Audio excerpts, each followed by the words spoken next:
میرے آقا جمعہ کا دن ہے، مسجد کے اندر تشریف لائے، آپ سرکار نے منبر کے پہلے درجے پہ قدم رکھا تو فرمایا آمین، دوسرے پہ قدم رکھا فرمایا آمین، تیسرے پہ قدم رکھا فرمایا آمین۔ خطبہ مکمل ہوا، صحابہ کرام حضور سرکار کی بارگاہ میں سوال کرنے کے لیے حاضر ہیں۔ یا رسول اللہ ایک سوال کرنا چاہتے ہیں۔ فرمایا بولو۔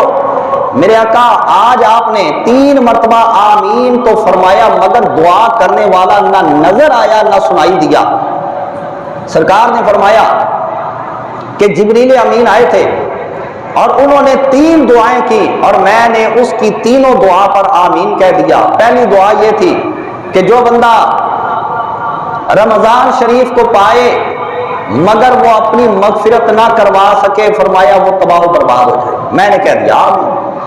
دوسری دعا جبریل نے یہ کی، یا رسول اللہ جس کے سامنے آپ کا ذکر ہو مگر وہ آپ کا ذکر سن کر آپ کی ذات پر درود پاک نہیں پڑتا وہ بھی تباہ ہو جائے، فرمایا میں نے کہہ دیا آمین۔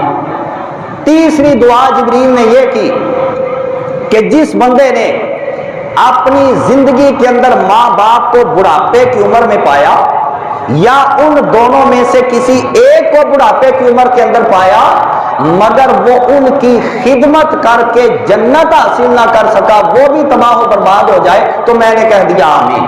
تو اب اس سے پتہ یہ چلا کہ جس دعا پر امام الانبیاء سرکار آمین فرما دیں اس پر مہر لگ گئی ہے کہ وہ بندہ تباہ و برباد ہوگا۔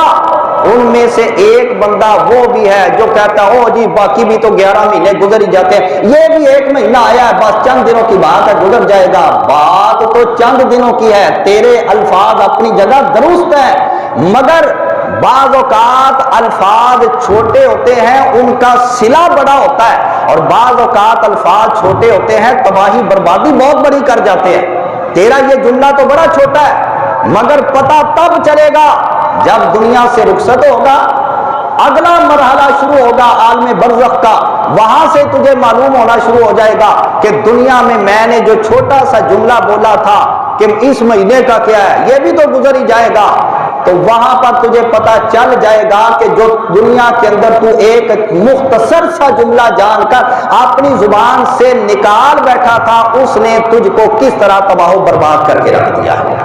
اس واسطے بات کرنے سے پہلے بندے کو چاہیے وہ ذرا سوچ لیا کرے۔